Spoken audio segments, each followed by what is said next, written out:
Shalom, salam sejahtera dalam kasih Tuhan kita Yesus Kristus. Jumpa kembali dengan saya, Pendeta Berton Nababan. Saya menyapa Bapak Ibu Saudara dimanapun berada. Apa kabarnya?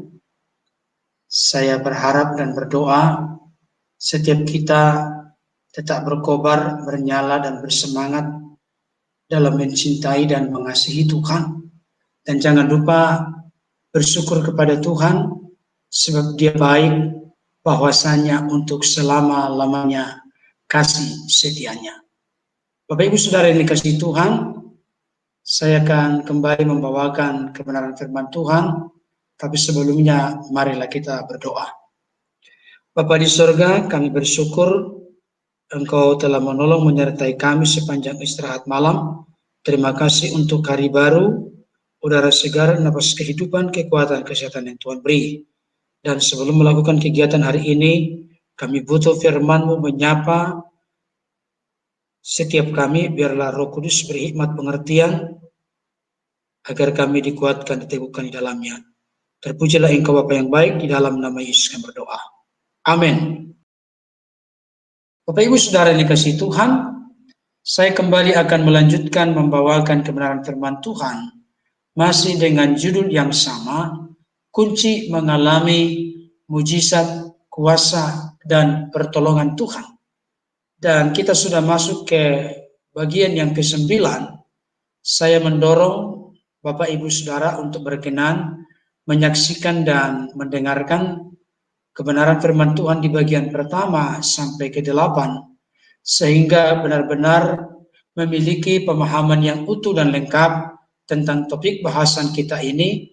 Dan di tengah-tengah pergumulan serta persoalan yang kita hadapi, kita tetap kuat, tetap tegar, dan pada akhirnya kita dapat melihat, menikmati, dan merasakan akan mujizat, karya kuasa perbuatan Tuhan di dalam kehidupan kita. Sebagaimana janda miskin ini ditolong dan dibela oleh Tuhan, maka Tuhan yang kita sembah adalah Tuhan yang sama. Kita pun pasti ditolong dan dibela oleh Tuhan. Baik, kunci ke-9 mengalami mujizat, kuasa, dan perbuatan Tuhan. Saya kembali akan membacakan untuk kita dari 2 Raja-Raja pasal 4 ayat 7a. Demikian bunyinya. Kemudian pergilah perempuan itu memberitahukannya kepada abdi Allah. Seulangi sekali lagi. Kemudian pergilah perempuan itu memberitahukannya kepada abdi Allah. Sekarang yang menjadi pertanyaan muncul kepada kita, janda miskin ini memberitahukan apa kepada abdi Allah?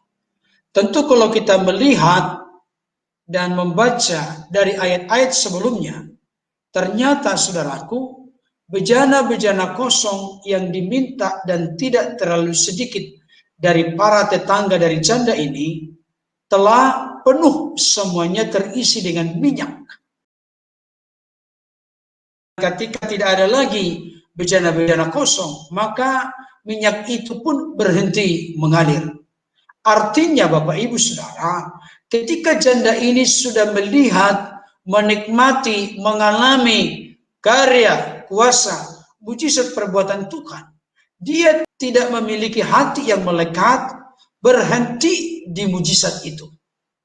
Saya ulangi sekali lagi, janda ini yang sudah mengalami mujizat Tuhan, dia tidak berhenti, stop di mujizat itu. Dia tidak terpesona dengan mujizat yang sedang terjadi. Tetapi dia melangkah lebih jauh lagi daripada itu. Artinya, janda ini betul-betul mengerti dan memahami apa maksud dan tujuan Tuhan untuk menyatakan mujizat dan kuasa serta pertolongannya kepadanya. Saudaraku yang dikasihi Tuhan, ini merupakan pelajaran dan peringatan penting untuk kita. Ketika saudara dan saya, ketika kita sudah mengalami perbuatan Tuhan, mengalami pembelaan Tuhan, mengalami mujizat Tuhan, mengalami pertolongan Tuhan, jangan berhenti terpesona takjub di dalam mujizat. Jangan saudaraku. Jangan sampai kita memiliki hati yang melekat kepada mujizat, hati yang melekat kepada berkat. Tidak. Mari kita melangkah lebih jauh lagi, sehingga hal ini nanti akan membuka pintu dan kesempatan bagi kita untuk melihat karya kuasa pertolongan Tuhan di dalam masa-masa atau periode-periode berikutnya.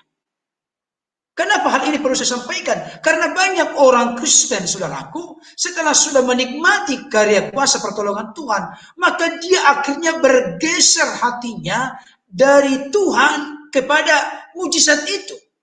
Dari sumber berkat kepada berkat-berkat. Ini yang tidak boleh, Bapak Ibu Saudara. Tuhan tidak mau dinomorduakan dalam hidup kita. Tuhan itu adalah Allah yang pencemburu. Jangan sampai kita meraung-raung, menangis, minta tolong kepada Tuhan, minta pembelaan Tuhan, minta perbuatan Tuhan. Dan akhirnya Tuhan yang penuh dengan belas kasihan, Tuhan yang maha baik menyatakan mujizat dan kuasanya kepada kita. Oleh karena dia mencintai dan mengasihi kita, oleh karena dia peduli kepada kita. Tetapi jangan sampai ketika kita sudah mengalami pertolongan Tuhan, kuasa Tuhan, perbuatan Tuhan, akhirnya hati kita bergeser dari melekat kepada Tuhan menjadi melekat kepada mujizat Tuhan. Dari melekat kepada sumber berkat, akhirnya melekat kepada berkat-berkat. Saudaraku yang dikasihi Tuhan, ini pelajaran berharga bagi kita. Kenapa, saudaraku? Dikatakan di sini, sekali lagi saya ulangi, kemudian pergilah perempuan itu memberitahukannya kepada abdi Allah.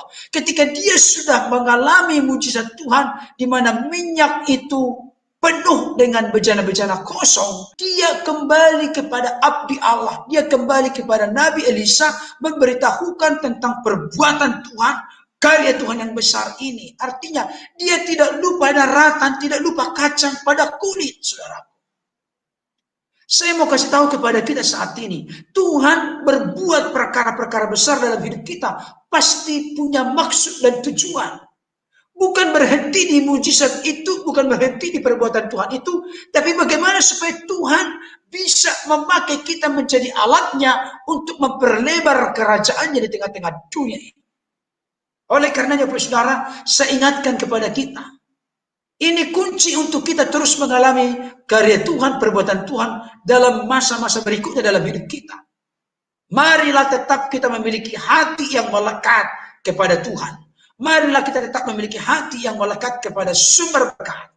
Jangan sampai kita beralih kepada yang lain. Jangan kita buat mujizat Tuhan itu, berkat-berkat yang kita sudah peroleh, berkat-berkat yang kita sudah dapatkan, menjadi berhala bagi kita. Apa itu berhala? Segala sesuatu yang merintangi atau menghalangi dan menggagalkan cinta kasih kita kepada Tuhan. Marilah kita belajar seperti bapak orang beriman, yaitu Abraham. Ketika dia sudah mendapatkan Ishak dan dinantikan selama 25 tahun. Ketika Tuhan berkata, persembahkanlah anakmu itu sebagai korban bakaran di Bukit Moria. Saudaraku, ini satu perkara yang sangat berat, tetapi Abraham tidak mau hatinya melekat kepada berkat, tapi hatinya tetap tidak bergeser, tidak bergeming, tidak beralih daripada Tuhan yang adalah sumber berkat. Saya ingatkan kepada kita, Bapak Ibu Saudara, berkat-berkat itu bisa habis, tapi sumber berkat yang adalah Tuhan tidak akan pernah habis. Karenanya melekatlah kepada sumber berkat, terpesonalah selalu kepada sumber berkat, kepada Tuhan. Maka percayalah, kita akan merasakan, menikmati perbuatan-perbuatan Tuhan yang lain. Kiranya firman Tuhan ini dapat menjadi berkat bagi kita. Tuhan Yesus memberkati. Amin. Kita berdoa. Tuhan, terima kasih hamba-Mu telah menyampaikan kebenaran firman Tuhan secara singkat, praktis, sederhana saat ini, yang mengingatkan kami tentang satu hal. Biarlah hati kami terpesona, melekat kepada Tuhan, bukan kepada mujizat, melekat kepada sumber berkat, bukan kepada berkat. Kami percaya hal ini akan membawa kelanggengan, kami merasakan, menikmati terus perbuatan Tuhan di masa-masa berikutnya dalam hidup kami. Kuatkan, teguhkan kami berpegang kepada firman-Mu, di dalam dan demi nama Yesus kami berdoa. Amin. Saudaraku, sekian firman Tuhan pada kesempatan ini. Kiranya Bapak Ibu Saudara dikuatkan, diteguhkan. Tuhan Yesus memberkati. Amin.